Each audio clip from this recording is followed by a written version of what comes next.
Sharangdhar Singh Chauhan versus state of Maharashtra 2011 का supreme court के दो बहुत ही बढ़िया जज थे, जीएस सिंघवी साहब और ए के गांगुली साहब।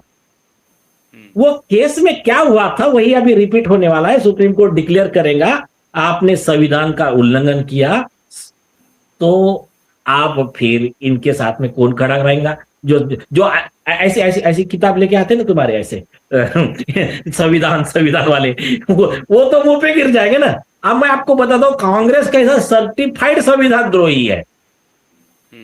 क्या हुआ, हमारे इधर अकोला में खामगांव में एक कांग्रेस के एमएलए थे सानंदा करके, तो उनके ऊपर में क्या हुआ, किसानों के खिलाफ में मतलब ये साहूकारी कानून आया था, मनी लेंडर्स एक्ट वगैरह, तो उसमें कहा था कि किसानों को अभी हरेसमेंट नहीं होगा, जो हरेस करेगा उन पर कार्रवाई की जाएगी।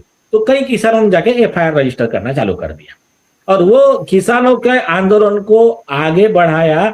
उनको उस समय लीडर थे आपके परम मित्र प्रकाश पोरे जी। उस समय महाराष्ट्र के कांग्रेस के मुख्यमंत्री under the guidance of this so called, उसको क्या बोलते हैं तुम्हारे लॉ के एक्सपर्ट, कॉन्स्टिट्यूशन ये जूरिस्ट, तुम्हारे क्या नाम है अपने अभिषेक मनु सिंह।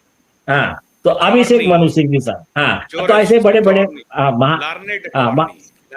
तो महान, तो इन्होंने जो भी सलाह दी, तो कांग्रेस के मुख्यमंत्री ने एक ऐसा ही ऑर्डर पास किया, इनके खिलाफ में कोई एफआईआर नहीं होगा और कोई भी कंप्लेंट आएंगी उसकी जांच डिस्ट्रिक्ट कलेक्टर, डिस्ट्रिक्ट मजिस्ट्रेट और सरकारी वकील की टीम करेंगे और बाद में देखेंगे क्या करना है। तो इसको चैलेंज किया बॉम्बे हाईकोर्ट में पोरे जी ने, उनके साहूकार के किसानों के थ्रू उन्होंने मदद की थी पोरे जी। नागपुर बॉम्बे हाईकोर्ट की नागपुर बेंच, वो भी एक बहुत अच्छे जज थे अंबादास जोशी साहब, उन्होंने सरकार का आदेश खारिज किया, बोला एफआईआर लेना ही पड़ेगा और बोला सरकार का आदेश गलत है और एक 25,000 रुपए कॉस्ट लगाया। वो आदेश के नाखुश होके बीजेपी सरकार, कांग्रेस सरकार विलासराव देशमुख जी की तरफ से उन्होंने फाइल किया सुप्रीम कोर्ट में रीट एसएलपी। महान काउंसिल अभिषेक मनु सिंघवी जी उन्होंने किया आर्ग्यू, हाफियर हुए, जो भी है वो हमेशा की तरह इसके पहले जैसा ओवररूल्ड केस लॉ दिए वैसा ही आर्गुमेंट चालू किया टाइम पास। तो इनकी पूरे अच्छी इज्जत निकाली और उसमें जो लिस्ट दी है उस जजमेंट में, तो सुप्रीम कोर्ट ने बोला अच्छा हो गया आप यहां पर आ गए, क्योंकि बोले कि क्या था, बोले हाईकोर्ट ने जो एक 20-25 हजार कॉस्ट लगाया वो बराबर नहीं लगाया, 10 लाख रुपए कॉस्ट लगाया। चीफ मिनिस्टर विलासराव देशमुख को बाय नेम पार्टी करो, बोले यहां पर तू एफिडेविट फाइल कर, इसमें तू लॉ से बड़ा कैसा हो गया भाई, ये देश संविधान से चलेगा, ये देश लॉ से चलेगा, तू कहेगा वो लॉ नहीं बनेगा, तुम्हारे आईएएस ऑफिसर जो बना के देंगे वो लॉ नहीं चलेगा। आप 10 लाख रुपए कॉस्ट लगाई और लॉ ये है कि जो कॉस्ट लगती है वो जनता के पैसे, सरकार भले ही दे देती है लेकिन सरकार का पैसा मतलब जनता का पैसा है, वसूल किससे होना चाहिए, उस लीडर से, उस मिनिस्टर से, उस ब्यूरोक्रेट से जिसने ये गलत काम हुआ। आप उस जजमेंट का और एक दूसरा एक जजमेंट है, उस जजमेंट में क्या किया, 1964 में उस पर 10 लाख रुपए का जुर्माना लगाया, चीफ मिनिस्टर को कहा कि एफिडेविट फाइल करिए कि आपने ऐसा क्यों किया। हाँ, और उसमें उनका आर्गुमेंट रिजेक्ट भी किया विलासराव देशमुख का, और 10 लाख रुपए भरे महाराष्ट्र सरकार ने उसमें। अब कांग्रेस सरकार ने भरे और उस जजमेंट में 1964 में सीएस राव जी वाला जजमेंट, जब उनके चीफ मिनिस्टर थे कांग्रेस के नीलम संजीव रेड्डी, उन्होंने पद का दुरुपयोग कैसा किया, वहां से लेके महाराष्ट्र के दूसरे चीफ मिनिस्टर थे, उन्होंने चीफ में अपने बच्चे के मार्क बढ़ाने के लिए कैसा पद का दुरुपयोग, सारे केस लॉ लिख दिए उसमें। बताइए, सर्टिफाइड कांग्रेस के जो देशद्रोही के, अरे संविधान द्रोह के जो भी काम थे वो सारे वो जजमेंट में कोर्ट ने लिख दिए और 10 लाख रुपए कॉस्ट ये लगा दी। ये सुप्रीम कोर्ट के ऑर्डर में लिखा हुआ है, yes detail list. Yes yes yes, उसमें एक बीजेपी का केस है जो हाँ, तो इसका मतलब आप ये कह रहे हैं कि इसमें हाँ, अगर सरकार ये कहेगी कि चलिए हम कॉकरोच जनता पार्टी की डिमांड को मान लेते हैं और हाँ, सारे केसेस हम वापस करते हैं और कोई पुलिस केस नहीं करेगी, तो इसका हाँ, मतलब है कि फिर ये मामला, ये जो जैन जी लॉयर्स एसोसिएशन है, ये कोर्ट हाँ, पहुंचेगा और वहां हाँ, पे एसोसिएशन ये बात कहेगी कि आप ये काम कर ही नहीं सकते हैं, और विलास राव देशमुख का और उसके जो प्रायर और जो चीफ मिनिस्टर हैं, ये case law already supreme court का है, डिटेल जजमेंट है, वो फिर वहां पर साइट किया जाएगा। तो ऐसी परिस्थिति यस। में फिर मतलब केंद्र सरकार को मुंह की खानी पड़ सकती है, या रेस्पेक्टिव स्टेट्स में, मान लीजिए कि भाजपा शासित सभी सरकार है जो हालांकि अलायंस से चल रही है बिहार में, तो बिहार में अगर ऐसा हुआ तो बिहार में भी उनकी सरकार को मुंह की खानी पड़ेगी, और जहां जहां उपद्रव होगा, योगी जी तो ऐसा करने वाले हैं नहीं, केस वापस वापस लेंगे नहीं, अरे वो तो सुनिए ना, डंडा सुनिए ना, नहीं नहीं, हाँ। उसका आगे का किस्सा बता रहा हूं। उसमें और एक जजमेंट है जिसमें महाराष्ट्र के कांग्रेस के मिनिस्टर स्वरूप सिंह नाइक और फॉरेस्ट मिनिस्टर और उनके फॉरेस्ट डिपार्टमेंट के चीफ सेक्रेटरी अशोक खोत, इनको दोनों को 1 महीना जेल में भेजा और कॉस्ट लगाया 50,000 अलग, हो गया। और उसमें एक प्यारा लिखा है, प्यारा नंबर 22। वो प्यारा नंबर 22 ना हमारे माननीय प्रधानमंत्री मोदी जी भी सुन लेंगे तो अच्छा रहेगा। और वो प्यारा नंबर 22 बीजेपी के फायदे में होने वाला है। अभी दिखने में आपको लगेगा उनके खिलाफ है, लेकिन फायदे में कैसा होने वाला मैं बताता हूं। मतलब हाँ।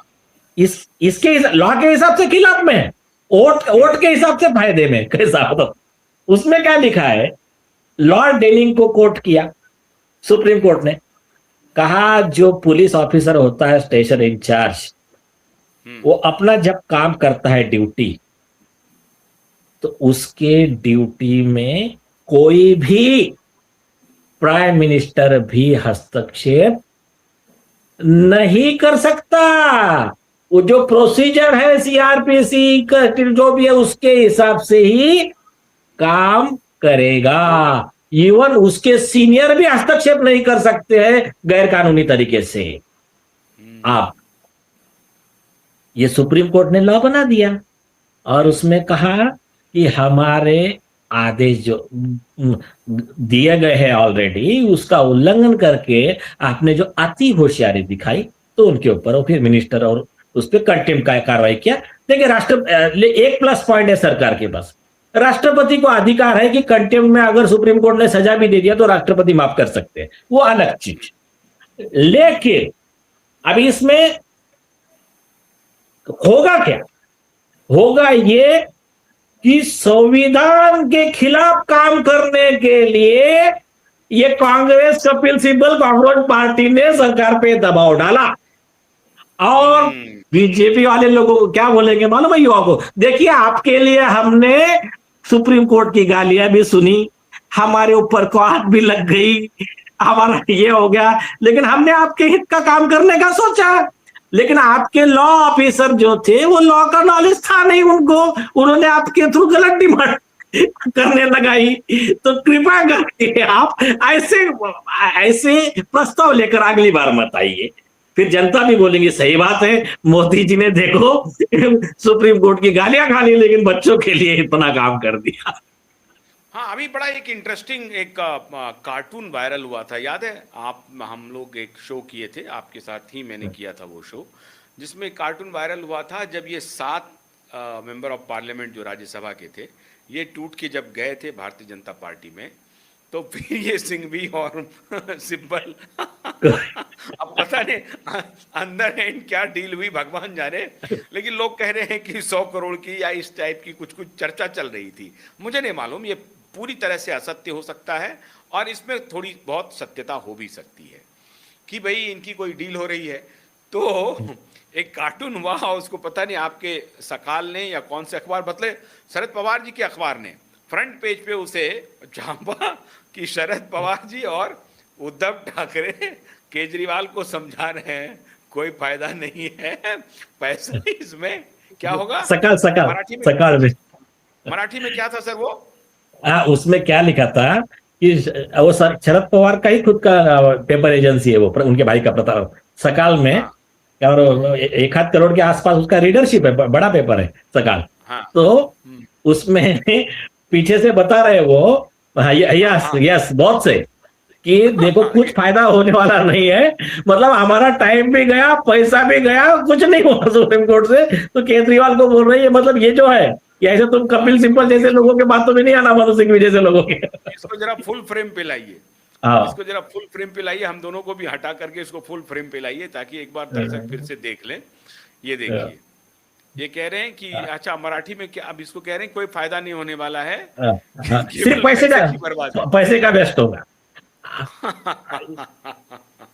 सिर्फ पैसे की बर्बादी है, इसको हटा दीजिए जी। हाँ, Yes. तो कुल मिलाकर के आप ये कह रहे हैं नीलेश जी कि कॉकरोच जनता पार्टी को जो 1 करोड़ देने की बात कपिल सिब्बल साहब ने की है, वो असल में उनको मदद करने के लिए नहीं है, बल्कि इस 1 करोड़ का ऑफर दे करके वो खुद को बचाना चाहते हैं, क्योंकि उनके खिलाफ एक प्रोसिक्यूशन ऑलरेडी पेंडिंग है और उनके लाइसेंस कैंसिल हो सकते हैं। तो वो इसके पहले एक माहौल बना रहे हैं, जैसा कि उद्धव ठाकरे साथ में आ गए, केजरीवाल जी को जेल जाना है, वो भी इंतजार ही हो रहा है, अगस्त में सुनवाई है, और ठाकरे जी का तो मेरे ख्याल से 3 अगस्त को है, वहाँ भी अब लास्ट स्टेज में FIR का आदेश आने की संभावना पूरी है। और तो ये और रशीद खान पठान, मुरसलीन शेख, इन्होंने इनके खिलाफ केसेस फाइल करके रखा है ना, अभिषेक मनु सिंघवी, कपिल सिब्बल के खिलाफ ऑलरेडी कंप्लेंट फाइल है। तो भाई ये दीपके जी और दास साहब जरा होशियार रहिए, ये 1 करोड़ रुपए लेकर के तो आए हैं, अब पता नहीं उससे आपका लाभ होगा या नुकसान होगा। मोटी बात यह है कि सिब्बल साहब खुद को बचाने के लिए इनके साथ उतर गए हैं, और इनके खिलाफ खुद ही, आप ठीक कहा आपने कि एक चीफ मिनिस्टर के वो डाइंग डिक्लेरेशन एक प्रकार से हो जाता है, जो सुसाइड नोट है उनका, यस पालिको पुल का, उसमें उन्होंने यस नाम लेकर के लिखा हुआ है कि मैंने इनको इतने पैसे दिए। वो हालांकि वो बृहत्तर इंक्वायरी का विषय है। तो बहुत बहुत शुक्रिया नीलेश ओझा जी, आपने देश की आंख खोल दी है, और मैं उम्मीद करता हूं कि कॉकरोच जनता पार्टी के जो सुधी नेतागण हैं वो फौरन से पेशतर इस बात का संज्ञान लेंगे, और अपने आप को अगर बचाना चाहते हैं तो सिब्बल साहब से दूर हो जाएं। वो शायद उनकी रक्षा नहीं कर पाएंगे, और जैसा कि नीलेश ओझा जी ने कहा कि हमने उनको कई बार शिकस्त दिया है अदालत में ही, अगर वो उनके साथ रहेंगे तो नीलेश जी भी, बल्कि ये जो जैन जी एसोसिएशन है वो आगे आ रहा है, और मेरा ख्याल से अंततः नीलेश जी भी आगे आएंगे। बहुत बहुत शुक्रिया, नमस्कार।